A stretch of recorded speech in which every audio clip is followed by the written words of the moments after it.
Support for Anderson Cooper 360 comes from our friends at Rocket Mortgage by Quicken Loans. Home plays a big role in your life. That's why Quicken Loans created Rocket Mortgage. It lets you apply simply and understand the entire mortgage process fully, so you can be confident you're getting the right mortgage for you. To get started, go to rocketmortgage.com/AC360. Are you a fan of technology news? Then the TechMeme Ride Home is a must-subscribe. For 15 years, TechMeme.com has been the website Silicon Valley checks every day for the latest news. And now, every day at 5 p.m., there's a 15-minute podcast that breaks down the latest news in tech, the coolest gadgets, the latest apps, the biggest funding raises, the most recent social media scandals. The TechMeme Ride Home is like NPR's Marketplace, but for tech news. A daily, easy-to-understand summation of the latest in the world of technology. Open up your podcast app right now and search Ride Home. Then subscribe and listen to the TechMeme Ride Home podcast. Again, search your podcast app for Ride Home and subscribe to the TechMeme Ride Home. Good evening. President Trump went to Capitol Hill late today to meet with the Republican Party divided over immigration, but increasingly opposed to President Trump's specific policy of separating families at the border. Dana Bash joins us shortly with the breaking news on that meeting. We begin, though, keeping him honest with some of the president's harshest language yet on the subject, including his use of a word, infest, which is normally not associated with human beings. There's that and new reporting on the administration's effort to gaslight the public on the issue, despite what our eyes, our ears, and the facts themselves are saying. According to the government, more than 2,300 children have now been separated from their parents. Yet, as you know, according to the president and others, this is all a consequence of existing laws and not the recent decision by his administration to enforce that law in a new zero-tolerance way. That much we knew and know. The question was whether this new policy, which, remember, DHS Secretary Nielsen has refused to say even is a policy, was actually designed to use the cruelty of tearing kids, even toddlers and infants, from their moms and dads as a deterrent. Now, keeping them honest, the administration can't seem to keep its own story straight on this one. Secretary Nielsen yesterday appeared offended that someone would even ask that question. Are you intending for this to play out as it is playing out? Are you intending for parents to be separated from their children? Are you intending to send a message? I find that offensive. Which is interesting and also kind of weird because just a few hours after Nielsen was so offended, the Attorney General said, and wait for it, that's the policies being used to send a message. Are you considering this a deterrent? I see that the fact that no one was being prosecuted for this as a factor in a 5-fold increase in 4 years in this kind of illegal immigration. So, yes, hopefully people will get the message and come through the border at the port of entry and not break across the border unlawfully. Well, this is something he has also said publicly before the policy went into effect, and that Secretary Nielsen's predecessor, John Kelly, said more than a year ago. Mixed messaging aside, new CNN reporting reveals first that the zero-tolerance policy was discussed in the early months of the administration, as were the consequences we're seeing play out now. According to a source familiar with early Department of Homeland Security deliberations, the notion of a deterrent effect was in fact discussed, but was first seen as too risky. Quoting the source, people foresaw that using that was going to result in a blowback of humanitarian concerns about using mothers and children for those policies. So keeping them honest, none of this was a surprise. It was discussed. The consequences were considered, first as something to fear, then later that view changed. This was not, in other words, some random effect of a law that had been on the books for a decade. The president, knowing this might happen, chose to set in motion the policy that made it happen. Today, though, he doubled down. First came a string of tweets, including this one. Democrats are the problem. They don't care about crime and want illegal immigrants, no matter how bad they may be, to pour into and infest our country like MS-13. They can't win on their terrible policies, so they view them as potential voters. Now, the verb infest is defined by Webster's as to spread or swarm in or over in a troublesome manner, or to live in or on as a parasite. Then later today, he spoke out, making a series of non-factual statements. Do you know if a person comes in and puts 1 foot on our ground, it's essentially welcome to America, welcome to our country. You never get them out because they take their name, They bring the name down, they file it, then they let the person go. They say, show back up to court in 1 year from now. 1 year. But here's the thing. That in itself is ridiculous. Like 3% come back. Actually, according to Justice Department figures for 2016, the most recent year available, that percentage is more like 75%. The president also said this. And it got so crazy that all of these thousands, we now have thousands of judges, border judges, thousands and thousands. He says there are thousands and thousands. In reality, there are 335. But look, who's counting? Finally, to the central point, the policy, his policy, the president, again, refused to take any responsibility.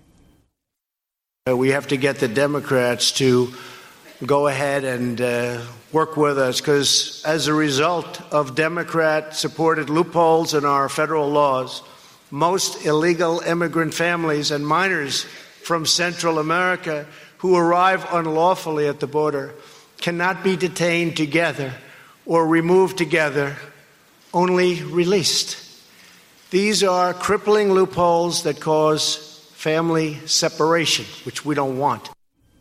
We don't want it, he said, this thing that he caused and this thing that he traveled to the Capitol, he said, to actually try and fix. CNN's Dana Bash, as we said, has the breaking news on that. The president's meeting with House Republicans this evening. So what more are you learning about what took place in that meeting? Well, the president came and met with House Republicans, and the Republicans were hoping that he would come and change things for them, that he would make clear that he is very much behind one of the immigration bills that the leadership has on the table. And he effectively said that he supports both of these bills. So what does that mean? It means that, according to multiple members, Anderson, coming out of this meeting with the president, that they didn't think he moved the ball very much. In fact, one member said it was uneventful. Well, if the president is coming to rally members to support legislation, uneventful is not the term you want used to describe it. Having said that, there is some hope among the Republicans who are pushing for this broad immigration bill that at least his presence here could help. Although the other side to that is, I talked to one member who remembered the president saying that he was behind a big spending bill. This member voted for it, only for the president to, in the words of this member, throw them under the bus. And one other thing, Anderson, on this issue of children and separating children from their families, what I'm told that the president did behind closed doors is really talk about it in the political context, talking about the images and the optics about how bad it is politically, much more so than about the policy in general. And that rubbed some Republicans the wrong way, who I talked to, who are saying, wait a minute, it's not just about the optics, which are not good. It's about what we are doing to these children. How much momentum is there in Congress right now to actually do something about the zero tolerance, this child separation policy in particular? It's a really hard question to answer. To a person, Republicans and Democrats say, obviously, that they want this to stop. But when you're just speaking about Republicans who run Congress, it's not really clear how they're going to get this done. For example, these two bills that they're talking about in the House of Representatives possibly bringing up as soon as this week, they don't even know if they have the votes for them. Both of them do have language to deal with this child separation issue. Even if one of them passed, which is a big if, it also includes broader illegal immigration language, like, for example, the president's border wall, funding that, and other issues that some Democrats don't support. So even if one of those pass, it's really doubtful, very doubtful, that the Senate would bring it up. On the flip side, the Senate Majority Leader said today that the Republicans in the Senate are united about legislating a fix to this horrible problem of the children being separated from their families. And you have the Democrats, who at least some of them, the Republicans would need to support it, saying, no, we're not going to do this because we think that the president can do this with the stroke of a pen. So that is really, in a nutshell, where this is. And I also think, just if I may, the president didn't take any questions tonight from House Republicans. So that means despite all of this outrage about this policy, he didn't hear it personally from any of the Republicans who he was in the room with here in the Capitol tonight. Dana Bash, thanks very much. Fascinating. We have new reporting as well from the White House tonight. Our Caitlin Collins is there for us now. So what's the White House said about the meeting? Well, Anderson, we saw that what Dana just said. The president was supposed to go up there and essentially give a pep talk to these members to get behind one of these bills. He clearly didn't do that. Instead, it was more like one of his greatest hits rallies where he talked about trade, North Korea, essentially everything under the sun, while touching on immigration here. And there was confusion when they got out of that meeting whether or not the president had supported the compromise bill and thrown his weight behind that, or whether he had simply alluded to it. And Anderson, that led to the White House issuing a statement from a readout essentially of that meeting, saying that in the remarks the president endorsed both House immigration bills, saying that they want the ones that build the wall, close legal loopholes, cancel the visa lottery, curb chain migration, and solve the border crisis. He told the members, quote, "I'm with you 100%. But the bottom line is the point of this meeting, before all of this drama over the family separation issue, was to get presidential momentum behind one of these bills. That didn't happen, and people in the White House do not feel that the prospects for either of those bills passing looks good right now. What are you hearing about how the president reacted to Secretary Nielsen's performance yesterday defending the policy? Well, the president in that meeting praised her. He gave her a shout out. That is unusual because her and the president have not been on good terms during her relationship as the Department of Homeland Security Secretary. They've often butted heads, and he often credits John Kelly with bringing her on and having the president select her, someone the president never originally wanted. And now I'm being told it's not just the president praising her. People inside the West Wing are praising that very testy briefing performance yesterday, a briefing performance that has been widespread criticized by people on the Hill, not just Democrats, but also a few conservative members as well. But in the West Wing, they think she did a good job sparring with reporters during that briefing and defending the administration. And clearly that is something that has made the president proud here, Anderson. And one more thing I'd like to note, during that meeting, the president said he had heard from his daughter Ivanka Trump on this whole issue of separating the families at the borders, and that she had criticized it, shown him the pictures, told him it needed to end. The president telling House members that criticism tonight. But Anderson, we should note that's not something that Ivanka Trump has said publicly. Caitlin Collins, thanks very much from the White House. Oregon Democratic Senator Jeff Merkley serves on the Senate Foreign Relations Committee and recently toured immigration detention centers on the South Texas border. He joins us now. Senator, thanks for being with us. So according to House members in this meeting with the president tonight, the president thinks that the images of these children in detention centers are bad. But the fact is, he does have the power to change this policy. Why do you think he refuses to at least acknowledge that he has that power? Well, former presidents, when they establish a policy, they feel like they have to take responsibility for it. The buck stops here. Good or bad, they're going to explain their decision. If they feel they've made a mistake, maybe they will change it. In this case, we have a president who is just psychologically incapable of taking responsibility for what he's done. Do you have a sense tonight if we're any closer to a resolution to this problem? Because another day that goes by, obviously without a solution, is another day that these kids continue to be separated from their parents, and potentially more kids are. Yes, no, absolutely. I'm very concerned that we're going to end up in the quicksand of the legislative process and just be stuck. Maybe tar sands is a better way to put it. And that's why we want to keep the president in the middle of this. He caused this with a stroke of his pen. He can end it with a stroke of his pen. And things are not getting better. I mean, when we heard the Homeland Security Secretary essentially be offended that people would say, well, this was about deterrence or legislative leverage, then what does the president do? He comes to the Capitol Hill just a couple hours ago and basically frames this as legislative leverage for his wish list of poorly thought through, egregious immigration, and I can't even call them reforms, changes. And so he's doing exactly what we thought, hurting children to create legislative leverage. That's just, it's evil.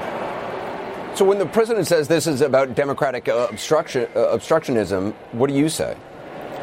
Well, I would say no Democrat held the pen that created this policy, and no Democrat can hold the pen that can end it. That is a presidential pen. Majority Leader Mitch McConnell said today that there's unanimity within the Republican conference that they want to fix this.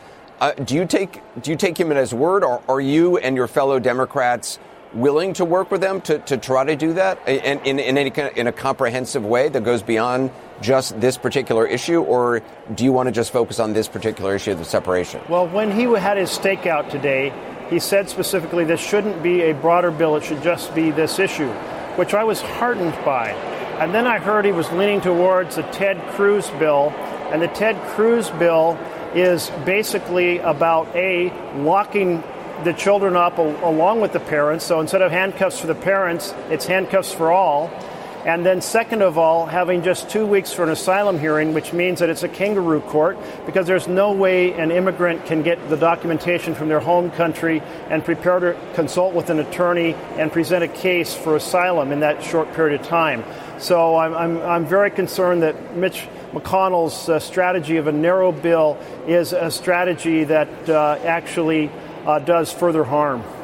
What do you say to the president and his supporters and other Republicans who say, look, in past, the policy that the U.S. has had hasn't worked, that many people are that they're basically released with their kids, they disappear into the United States, and 75% may come back and appear in court like they're supposed to, but that means 25% don't.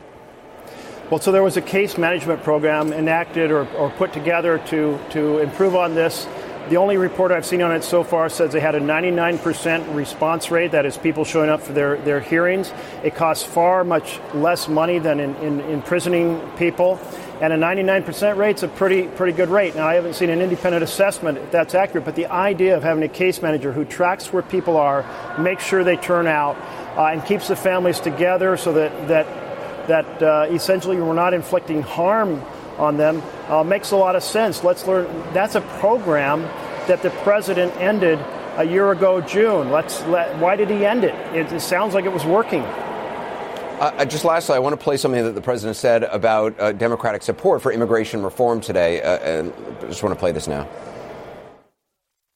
They don't want to give it because Democrats love open borders. Let the whole world come in.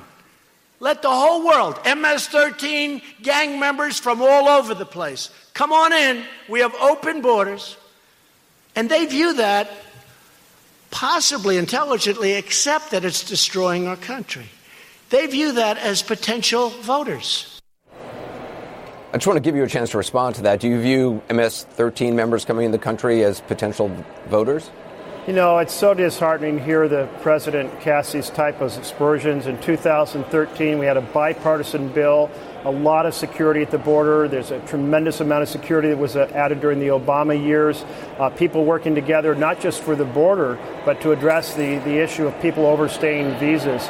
And so the president, because he can't take responsibility for his policy, and he can't argue the logic of it because he argued deterrence, and that's hurting kids for deterrence is wrong. Even his Secretary of Homeland Security said that doesn't fly, and yet that was the heart of this decision. So he just decides to cast insults against people. So I guess the word that comes to my mind is it's pathetic. That the president is incapable of, as an adult, taking responsibility, having an honest conversation about the things that worked in the past that he eliminated, and about the impact of this policy on children, and for that matter on children and parents. I know he wants to cast this as closed borders versus open borders. That is completely 1,000% fallacious. This is about people showing up, but being treated well for their asylum hearing, recognizing that 4 out of 5 aren't going to be granted asylum and they're going to be deported based on past statistics. But you don't do harm to people fleeing persecution from overseas and seeking a hearing in the United States of America. Senator Merkley, I appreciate your time. Thank you very much. Thank you. Coming up next, a pair of Republicans with very different takes on the president's plan join us. Talk about the president and the problem he says he came to Congress to try to fix today. Also later, the women behind the audio tape of migrant children that has become one of the touchstones of the president's controversial policy. Support for Anderson Cooper 360 comes from our friends at Rocket Mortgage by Quicken Loans. Chances are you're confident when it comes to your work, your hobbies, and your life. Rocket Mortgage gives you that same level of confidence when it comes to buying a home or refinancing your existing home loan. Rocket Mortgage is simple, allowing you to fully understand all the details and be confident you're getting the right mortgage for you. To get started, go to rocketmortgage.com/AC360. Equal housing lender, licensed in all 50 states, and NMLSconsumeraccess.org number 3030. President Trump says he hates what's happening on the border. He'll not say he's responsible for it happening. He spent the evening on Capitol Hill meeting with House Republicans, as we've been talking about, which, as Dana Bash just reported, did not go especially well in the minds of some of the Republicans she talked to. One member telling her the president mainly spoke about how popular he is. Here to talk about is former Trump campaign official Jason Miller and Republican strategist Rick Wilson, author of the upcoming book, Everything Trump Touches Dies. So, Jason, at least 11 Republican senators are calling for the Attorney General to halt the separation of parents and kids at the border while Congress works on a fix. The president didn't meet with those Republicans tonight. Instead, he went to an arguably friendlier crowd in the House and reportedly only talked about the border crisis in terms of political optics. How do you explain that? Well, I was just talking to a member on the Republican side on the House who had a little more optimistic impression from the president's visit this afternoon and thought that the president did help move things along. I still think the vote's going to be very tough in the House. But the bigger picture here is I think what the president's going for is a much bigger comprehensive reform. That usually the Washington way of doing things is folks want to come in, they want to put a patch on things or maybe come up with kind of a short-term fix. But it's really clear that what President Trump is going for is he wants to build the wall. He wants to go through a set of principles, come up with a humane solution for DACA, come up with a solution for close these catch and release loopholes. And it's clear that he doesn't want to go for one of these short-term answers. He wants to go for the big fix. And this is kind of going back to what President Trump ran on in 2016. I think this is really the difference between him and a lot of other politicians in Washington. Look, it might work, it might not work, but this is what he ran on. This is what he's trying to deliver. Rick, is that what the president's trying to do, just holding out for a big fix? Of course not. Jason, practically every word Jason just said was a lie, including the articles A, and the. This is not the truth. Donald Trump wants to have a theater of cruelty to display his toughness to his base, to display his racial animus to his base. And he doesn't want to take the one-word, one-line fix that could easily be passed right now that just basically says it is the policy of the United States government to no longer engage in separating families regardless of status, and that they will be held with intact families. It could be a one-line, one-paragraph fix. The Senate and the House could pass it. Or the president, who thinks he's got this vast executive power and exercises it for every damn thing in the world, he could easily have an executive order to say to the Department of Homeland Security and ICE and Border Patrol, you will not separate these families. Or he could send down command guidance through Kirstjen Nielsen and say, let's find a way inside the law to not separate these families. There are plenty of options here. The president's lie of saying, I want to do a comprehensive immigration reform package, he rejected the package that was previously brought to him, where there was almost a compromise back in January, and then Stephen Miller blew it up. This is a guy who doesn't want a comprehensive thing. He wants this to be a spectacle. He wants to show these children in agony and in fear because he loves it, and his people love it, and they're eating it up. And guys like Stephen Miller, who are around the president, are delighted by this. Jason, if the president really did want is so concerned about this separation, to Rick's point, he could at least pause it while Congress works on a more comprehensive solution, if the president really is so eager on a comprehensive solution, no? Well, and Congress may go ahead and take that action and go and send something up to the president. But the president could do it right now, couldn't he? Well, and again, that goes to a matter of legal interpretation. The folks in the administration clearly believe that it does take a congressional fix on that point. And so, didn't the president start this policy? Wasn't it the president's Department of Justice which started the zero tolerance policy, which is just an interpretation of existing law? It's not anything in the law itself that says the families have to be separated. But Anderson, you just said the exact point that their interpretation of the policy is, with regard to this, is that if they're going to go and enforce it, that this is how they have to go and process families that are coming across. And so it would take a congressional fix to do it. And Rick even said it in his comments. But he could just not enforce. He could just not. He could do what prior administrations has done temporarily. While if you're saying he's so intent on a comprehensive fix, he could just temporarily suspend the zero tolerance policy. Which I think Anderson, he could go back to the policy he had. But I think that's getting a little bit into the. I think that's getting a little bit silly. We're going to just not enforce certain laws that are on the books and say, okay, until Congress can come up with something, we're just not going to go and enforce our border laws or our national sovereignty. I think that doesn't seem to be the right solution. I think Congress can move quick. These are some smart people on the Hill. They can get their acts together. They can come up with a plan and put it forward. And I think that's what the president was on the Hill today, rallying them to do. And again, going back to my original point. But you point, can see he can do that. You can't. I know you say it's not enforcing laws. Other people would argue with you it's actually just enforcing them in a different way. It's asking people to come back to court later on. But you concede he could do that if he wanted to, yes? I would say I'm not an immigration lawyer, and I'm not going to pretend to be one now, but I'm saying that this administration firmly believes that it takes a congressional action to go and get it to the point. Yes, that's what they say they believe, but it's not really clear that that's amazing. That's amazing to me, though, Jason, because this is a president who defines his entire administration by executive orders. Because there's basically a desert of legislative accomplishments, everything's down to executive orders and policy changes. And this is a guy who is governed by using those two tools almost exclusively so far. And we've even got an example from the very beginning of the administration, when you were still there, or still around, where they did the Muslim ban. It was such a sweeping claim of executive powers on an immigration-related matter, and now they're suddenly, they're just taking them. They've got to respect constitutional prerogatives now and congressional prerogatives now? I don't think so. This is a deliberate delay going down there. This has been a blackmail play from the beginning. It's been a spectacle of cruelty from the beginning. They wanted these horrible scenes of these kids because they want to whip up the mouth breathers that are the Breitbart comment section morons who comprise a large percentage of the base. They want those people angry and furious about brown people, and it's the delay and the claim that you have to have a congressional action only. That's spurious as could be. Rick, this guy could do this in a hot respectfully minute. Disagree. We can put the rhetoric and the insults aside for a moment. This is the reason why nothing gets done in Washington, because folks come on and they pop off and they go with all the personal insults, and then everyone kind of runs back to their corner. I'm sorry. But Donald Trump was actually going up to the Hill today to say he wants to get a comprehensive bill done. And so we talk about a humane solution for DACA, something that the last couple of presidents have not been able to do. He wants to end chain migration, wants to end the visa lottery system. He's actually talking about specific policies that he wants to go and get done. He wants to close this catch and release loophole.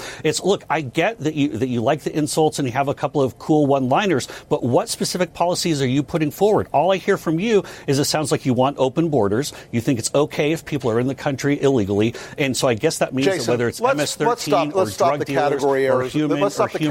Like that, Jason. No, that's what it sounds like to me, Jason, Rick, because you haven't put forward any idea. Jason, I've listed specifically what I stand for. I know it rattles you to be told the truth about Donald Trump. And you haven't put forward a single idea. Jason, I know it rattles you to be told the truth about Donald Trump, that this is a guy who is surrounded by some of the weirdest edge case people on this issue. You're making my point for me, Rick. You guys are surrounded by people who are talking about. You guys are surrounded by people who contextualize this as this browning of America, this imaginary race war that's going on, and a lot of the folks around him, like Stephen Miller, and the folks that have departed now, like Steve Bannon. Okay, Rick, you don't like Stephen Miller. I get it. Jason, so tell us your ideas. Jason, a lot of the people around this president have spoken out in ways that are aggressively and assertively racially charged, and this is a complete spectacle designed by this administration to show children in pain and to show children in fear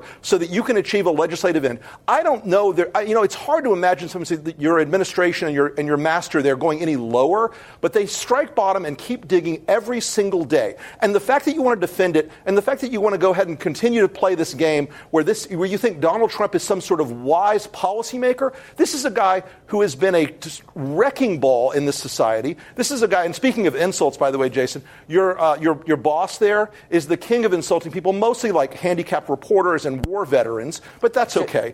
But this is an administration that wants this to play out. I'm waiting for one idea. idea. Play out in the most cruel and horrifying way they possibly can. All you have to do, just one idea, Rick. Just humor me, because I've put forward several policy matters that the president, this administration, is trying to do. The you've fact attacked matters, Stephen you put Miller. several You've attacked talking President points from Trump. the administration that seeks to delay any resolution. Okay, Jason, here it is. Rick. Jason, you want an answer? Okay if you have no Jason, ideas, you just want an admit answer? it. You want a policy? Here's a policy. The policy of this administration is to not separate families with children. We will do an executive order until such time as the one paragraph, one subject piece of legislation that says the same thing comes forward. Now, the fact that you're saying you have to have a comprehensive answer, you said earlier in the discussion, Washington just wants to patch things. They just want to do onesie-twosie things. That's false. Washington does comprehensive, broad spectrum bills all the time. That's basically all they do. I'd rather them do discrete fix-ups sometimes. But in this case, the policy. You want a policy? Okay, we don't separate kids from their mothers. We don't take little girls who they're hiding the pictures of the little girls. We don't take those. We don't take those people and isolate them, and we don't take those people away from their parents. There's a Down syndrome child separated from his mother. Can we agree what do you think about that? Are you cool with that, Jason? If you're cool with that, let me know, buddy. Can we agree? Because that speaks a lot to your moral landscape. I mean, because it sounds to me that you want to have open borders. Oh my God! You know what? Policy. Open borders is a code for brown people. I get it. I get it. You're comfortable with that. I get it. Brother, I get it. That was excellent insult. Good job. So you got your quick soundbite. There. Can we agree on closing the catch and release loophole? All right, we're going to have to leave there just on time. Jason Miller, thanks. Rick Wilson as well. Appreciate it. Religious leaders across a range of denominations are lining up to criticize the Trump administration's policy of separating kids from their parents at the southern border. A Catholic priest calls the practice, quote, pure evil. I'll talk with him next.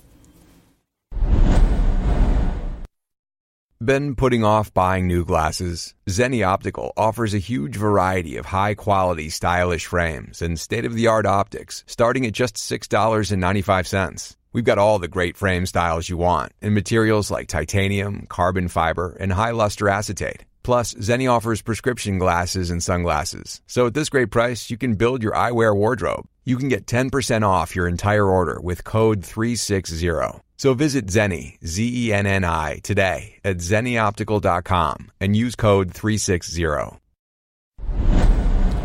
Hundreds of members of Jeff Sessions' church tonight are issuing a formal complaint against him because of his zero-tolerance policy that's led to around 2,000 children being separated from their parents at the southern border so far.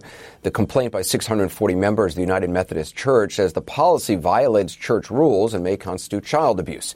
Meantime, prominent Catholics are adding to the chorus of religious criticism as well.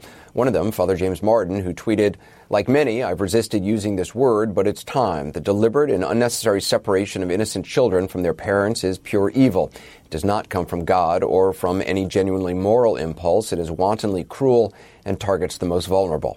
Father Martin joins me now. Thanks for being with us, Father. I wonder what goes through your mind when you hear members of the administration using Scripture and biblical teachings to promote the zero-tolerance policy. Well, I saw that and I thought it was pretty obscene. To use Romans 13, as Attorney General Sessions did, is completely out of context. God's law supersedes man's law, even in St. Paul.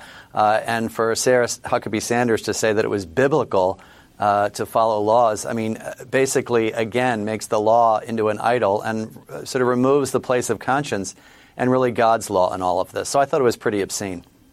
To say that the policy is pure evil, as you did, it's...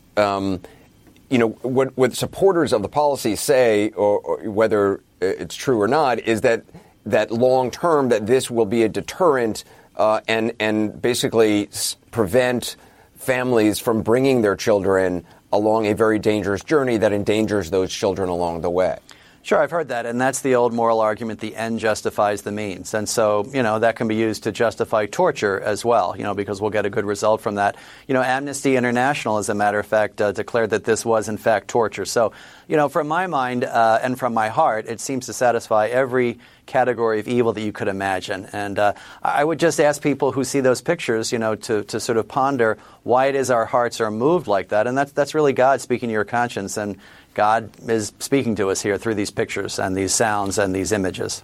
The president tweeted using the word infest, talking about illegal immigrants infesting the United States. I worked in Rwanda briefly during the genocide. That was, calling your enemy cockroaches or calling an opponent cockroaches or making them less than human is something we've heard from regimes throughout the decades and throughout history. Do you think it's intentional on the president's part? I can't say if it's intentional, but I agree with you, Anderson, that this is exactly what regimes like Nazi Germany, as you said, the Rwandese being called cockroaches. The Jews were vermin in Nazi Germany. And this is what regimes do, whether consciously or unconsciously, to dehumanize people. And so therefore it makes them easier to put them in cages, because if they're animals, then, we shouldn't care about them. And I think it's really, we have to call it out. It's sinful. It's an assault on human dignity. It's unchristian. And I really wonder how people can sleep at night, as Christians especially, spouting this kind of hate language, which is what it is, and it's really disturbing to me. You mentioned Nazi Germany. I just want to play something that Attorney General Jeff Sessions said on Fox last night. I'll play that now. Nazi Germany, concentration camps, human rights violations. Laura Bush has weighed in, Michelle Obama, Rosalind Carter, got all the first ladies going back to Eleanor Roosevelt. She's apparently weighed in as well. General Sessions, what's going on here? Well, it's a real exaggeration. Of course, in Nazi Germany, they were keeping the Jews from leaving the country. But this is a serious matter. We need to think it through, be rational and thoughtful about it. We want to allow asylum for people who qualify for it. I'm wondering what you make of the Attorney General's response, because it just struck me as odd that the only difference he would come up with between this policy and Nazi Germany is that Nazi Germany is trying to keep Jews in the country, not prevent them from coming into the country. Yeah, most likely because the comparisons were so apt. I mean, the Nazis also created unjust laws and then accused the Jews of breaking them and then, jailed them and, of course, shipped them to concentration camps. So, I found that fairly nonsensical. But this is what happened in Nazi Germany, to an extent, in terms of the dehumanization of people, the creation of laws that were then broken, and that gave them permission to put people in concentration camps, or in this case, in these cages. And the fact that it's children, I think, is even more reprehensible. So I found that statement just bizarre. Well, Father Martin, I appreciate you being with us. Thank you very much. My pleasure. The audio recording of kids at the border after they've been separated from their parents still echoing tonight across social media. Here's a brief portion courtesy of ProPublica.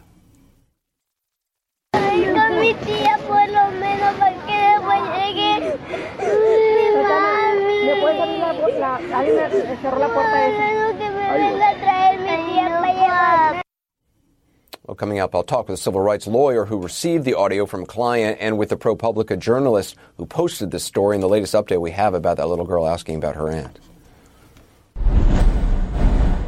The right sheets can take your sleep and your style to the next level. With Boll & Branch, the upgrade has never been more affordable. Every set is crafted from 100% organic cotton. They get softer and softer over time.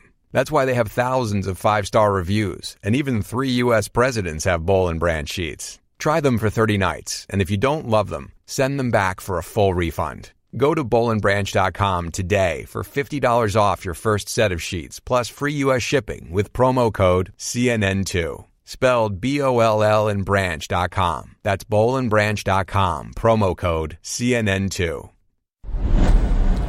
Hundreds of members of Jeff Sessions' church tonight are issuing a formal complaint against him because of his zero-tolerance policy that's led to around 2,000 children being separated from their parents at the southern border so far. The complaint by 640 members of the United Methodist Church says the policy violates church rules and may constitute child abuse. Meantime, prominent Catholics are adding to the chorus of religious criticism as well. One of them, Father James Martin, who tweeted, "Like many, I've resisted using this word, but it's time. The deliberate and unnecessary separation of innocent children from their parents is pure evil. It does not come from God or from any genuinely moral impulse. It is wantonly cruel and targets the most vulnerable." Father Martin joins me now. Thanks for being with us, Father. I wonder what goes through your mind when you hear members of the administration using Scripture and biblical teachings to promote the zero-tolerance policy. Well, I saw that and I thought it was pretty obscene. To use Roman 13, as Attorney General Sessions did, is completely out of context. God's law supersedes man's law, even in St. Paul. And for Sarah Huckabee Sanders to say that it was biblical to follow laws, basically, again, makes the law into an idol and sort of removes the place of conscience and really God's law in all of this. So I thought it was pretty obscene. To say that the policy is pure evil, as you did, it's... what supporters of the policy say, or whether it's true or not, is that long term that this will be a deterrent and basically prevent families from bringing their children along a very dangerous journey that endangers those children along the way. Sure, I've heard that, and that's the old moral argument, the end justifies the means. And so, that can be used to justify torture as well, because we'll get a good result from that. Amnesty International, as a matter of fact, declared that this was, in fact, torture. So, from my mind and from my heart, it seems to satisfy every category of evil that you could imagine. And I would just ask people who see those pictures, to sort of ponder why it is our hearts are moved like that. And that's really God speaking to your conscience. And God is speaking to us here through these pictures and these sounds and these images. The president tweeted using the word infest, talking about illegal immigrants infesting the United States. I worked in Rwanda briefly during the genocide. That was, calling your enemy cockroaches or calling an opponent cockroaches or making them less than human is something we've heard from regimes throughout the decades and throughout history. Do you think it's intentional on the president's part? I can't say if it's intentional, but I agree with you, Anderson, that this is exactly what regimes like Nazi Germany, as you said, the Rwandese being called cockroaches. The Jews were vermin in Nazi Germany. And this is what regimes do, whether consciously or unconsciously, to dehumanize people. And so therefore it makes them easier to put them in cages, because if they're animals, then, we shouldn't care about them. And I think it's really, we have to call it out. It's sinful. It's an assault on human dignity. It's unchristian. And I really wonder how people can sleep at night, as Christians especially, spouting this kind of hate language, which is what it is. And it's really disturbing to me. You mentioned Nazi Germany. I just want to play something that Attorney General Jeff Sessions said on Fox last night. I'll play that now. Nazi Germany, concentration camps, human rights violations. Laura Bush has weighed in, Michelle Obama, Rosalind Carter, got all the first ladies going back to Eleanor Roosevelt. She's apparently weighed in as well. General Sessions, what's going on here? Well, it's a real exaggeration. Of course, in Nazi Germany, they were keeping the Jews from leaving the country. But this is a serious matter. We need to think it through, be rational and thoughtful about it. We want to allow asylum for people who qualify for it.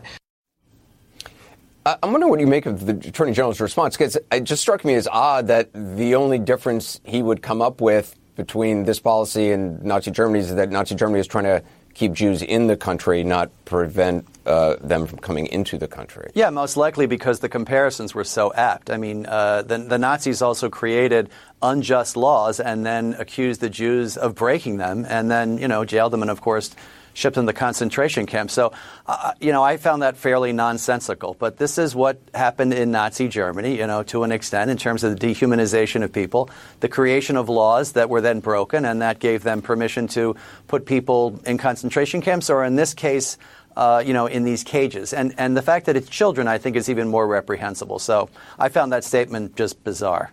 Well, Father Martin, I appreciate you being with us. Thank you very much. My pleasure.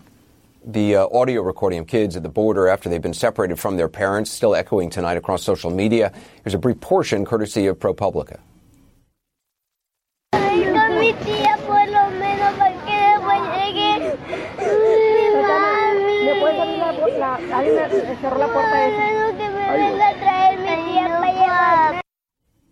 Well, coming up, I'll talk with a civil rights lawyer who received the audio from a client and with the ProPublica journalist who posted this story and the latest update we have about that little girl asking about her aunt.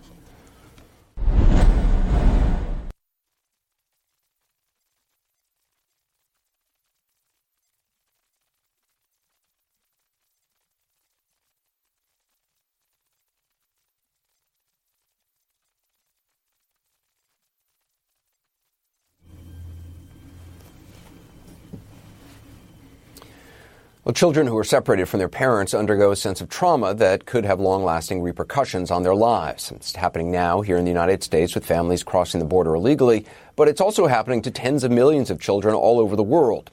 Children whose parents can't care for them and give them up to live in orphanages or whose parents have died. Many kids in orphanages will never be adopted, so the question is what happens to them? An American doctor named Jane Aronson has dedicated her life to figuring out how to help kids growing up in orphanages or away from their parents. Her organization is called Worldwide Orphans. They work to improve the lives of kids who are left without family members to care for them. All this week, we're telling the stories of extraordinary people and organizations that are making a difference around the world. The special series is called Champions for Change, and it gives us an opportunity to highlight important issues and work alongside these change makers who are making a difference. I traveled recently to Haiti with Dr. Aronson to see some of her work firsthand through a special program designed to help kids learn and play. Take a look.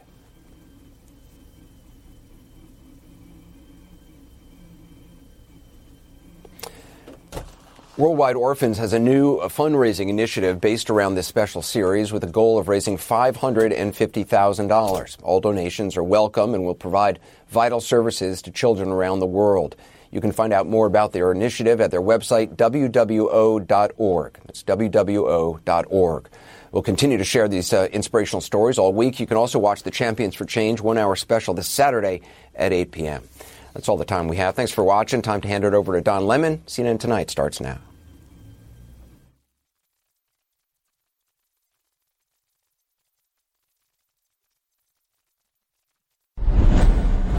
As we reported at the top of the broadcast, the president spoke tonight to House Republicans about immigration. He did not, according to several lawmakers, move the ball much, saying he favored both GOP bills on the table. Also, according to one lawmaker, he spent much of the time talking about other things, namely what he sees as his accomplishments. Meantime, over on the Senate side, members heard a portion of that audio recording of children clearly in distress at the border after being separated from their parents. New Jersey Democrat Bob Menendez played it from his cell phone, which he held up to his lapel microphone. Here's part of that tape, courtesy of ProPublica. ¿De dónde son ustedes? ¿Y tú? Guatemala. No llores. Vas a llegar con... Mira, ella te va a explicar y te va a ayudar. ¿Cierto, Consul? ¿Qué va a pasar con su consulado hoy? Papá. Papá. Ay, con mi tía por lo menos para que después llegue mi mami. ¿Me puedes abrir alguien me cerró la puerta esa? Que me venga a traer mi tía para llevarme. Ella llama a tu tía si tú tienes número y habla con tu tía. Tengo el número de... Ah, pues ahorita ella te ayuda para que hable. Cálmate nada más. No, papá. Voy por aquí, niña. Papá. Civil rights attorney Jennifer Harbury says she received that tape from a client, and ProPublica reporter Ginger Thompson posted the story initially. Both of them join me now. Jennifer is the first person to have listened to this tape. I'm wondering what went through your mind when you first heard it. Well, of course, my first reaction was one of horror. I just wanted to burst into tears. I mean, I think any human being hears children as upset and terrified as that. What you want to do is go run to that child and pick that child up and hold them and comfort them. And then I started to get mad and realized this is really important. Everybody has to hear this tape.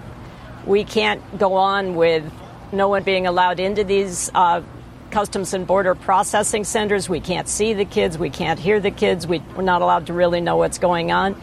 The transparency is necessary now. Ginger, I know you've been in touch with the aunt of the 6-year-old girl on the tape who you can hear asking the officers to call her aunt. You can even hear her recite her aunt's phone number at one point. Do you know, has her aunt been able to speak with her? Yes. Her aunt spoke with her the day that this recording was made and has spoken to her every other day since. She says that the child has been moved out of that Border Patrol facility and is now in a shelter that is run by HHS. And the girl remarked to her that where she's staying now is much better. She has a bed now, and she has her meals are better. But she's worried about being left behind, that her mother could be deported before they're reunited. Do you know, has her mother been able to get in touch directly with her daughter? So the mother has not been able to speak to the little girl. They're sort of having three-way conversations in which the aunt will pass a message from the mother to the little girl and vice versa. Jennifer, the administration makes the point that this didn't start with them, that other administrations, the Obama administration, the Bush administration, they say also separated children from their families. As someone who's spent the past 4 decades along the border working on civil rights cases, I'm wondering what you say to that. We have never, ever seen that happen down here. It may be in the case of a smuggler or someone who had entered illegally maybe 4 or 5 times that a child was sent to Child Protective Services if the parent was going to be in prison for a while. But we have never seen a mass separation of parents from their children based on a misdemeanor for entering entering without inspection, especially when they are running for their lives. They're trying to save their children's lives. The punishment is the few days they may spend in jail. We don't get to add to that the punishment of losing their children. It's unthinkable. Is it clear to you that there is a policy for reuniting these children with their parents? I mean, if the parents have been deported, are the children, what happens to the kids? That's a very good question. We're not getting clear or consistent answers right now, and we need them. So, Ginger, sometimes, when the world is faced with a crisis, there's an image or an account emerges that shifts the dialogue or certainly grabs people's attention. Do you think this recording has been that sort of catalyst? Well, I don't know, exactly how powerful this is. I will say that the outpouring of interest that we've gotten at ProPublica, the sort of flood of people who have emailed me and asked about this little girl and how she's doing and how, and asking questions about what can be done to help and what can be done to stop this kind of separation has been sort of overwhelming for us. And so I think that it has crystallized for a lot of people what this policy does. I think it's crystallized for a lot of people what impact this policy is having on children. Jennifer Harbury and Ginger Thompson, I appreciate it. Thank you very much. Thank you. Well, you may have seen polls of support among Republicans. Up next, we wanted to find out how supporters of President Trump feel about the separation of families at the border. Are they still siding with the president? Some insight when we continue. This is David Axelrod, host of the Axe Files podcast, where we go beyond the soundbites and get to know some of the most interesting players in politics and beyond. From former President Barack Obama and presidential historian Doris Kearns Goodwin to comedian Jon Stewart and NBA coach Steve Kerr, we hear the inspiring personal stories that helped shape them. It's a conversation, not a debate. Find us on Apple Podcasts, Stitcher, or your favorite podcast app, and subscribe. Our breaking news tonight, President Trump met tonight with Republican lawmakers, including several who do not support his policy of separating families at the border. While criticism for the policy on Capitol Hill seems to be growing, many Republican voters support the tough stance by the president. Here's what CNN's Martin Savage found out in one border state. At Nana D's Diner in Mesa, Arizona, you can find plenty of good food. What you won't find, especially among Trump fans, is sympathy for immigrant families separated at the border. These people that we have coming across the border illegally are breaking the rules. Oh, I have no feelings for them at all. Despite the images of children torn from their parents or the sounds of kids crying in a detention center, folks here back the president completely. It's not about Mexicans. That's what everybody is so angry about. It's not. I don't care if you're from Canada. I don't care if you're from where. You just can't come into this state and reach. You know what I'm saying? Like, I don't know. I don't know how to explain. You think that people are living off of the state but not doing it legally? Absolutely. And I think it's bull. You hear a lot of anger and a lot of the president's own arguments, especially that many of the immigrants are actually criminals posing as parents. Now, when you have a bad guy coming across, kidnapping a kid, and trying to come across, I don't buy that. How many of these do you think could be bad guys? I don't really know, but there's a lot of people being hurt by bad guys coming into this country. A lot of people. Actually, that isn't true. But it is what these Trump voters believe. Madeleine Carroll doesn't like CNN, and she doesn't like the way the media, she says, is trying to make her feel guilty. Quit trying to make us feel teary-eyed for the children. Yes, I love children a great deal, but to me, it's up to the parents to do things rightfully and legally.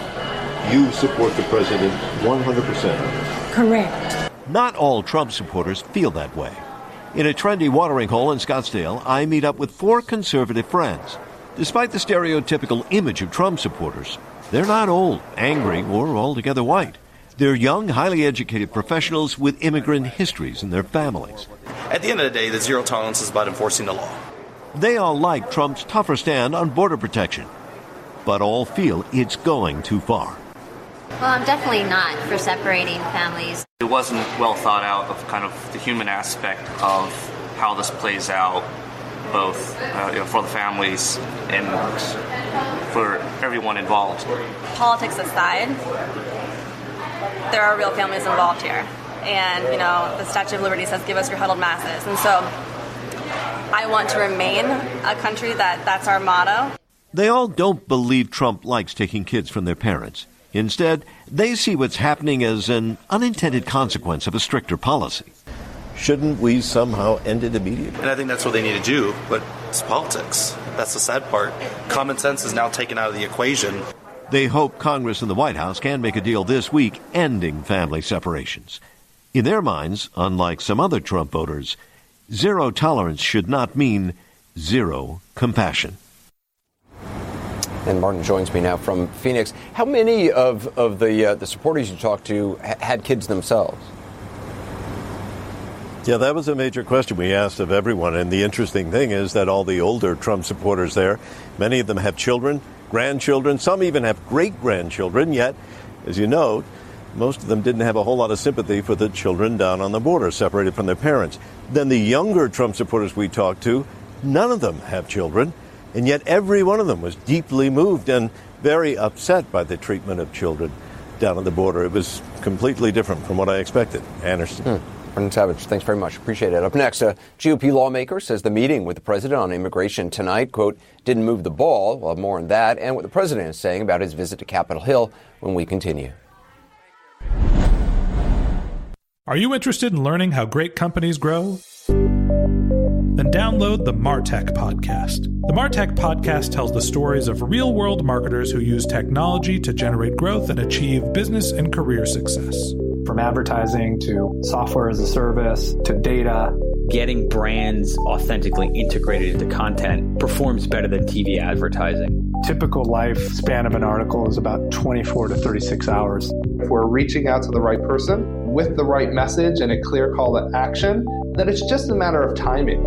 Ready to learn the secrets of technology-driven marketing? Then download the MarTech podcast. Just search MarTech, MarTech, wherever you download your podcasts.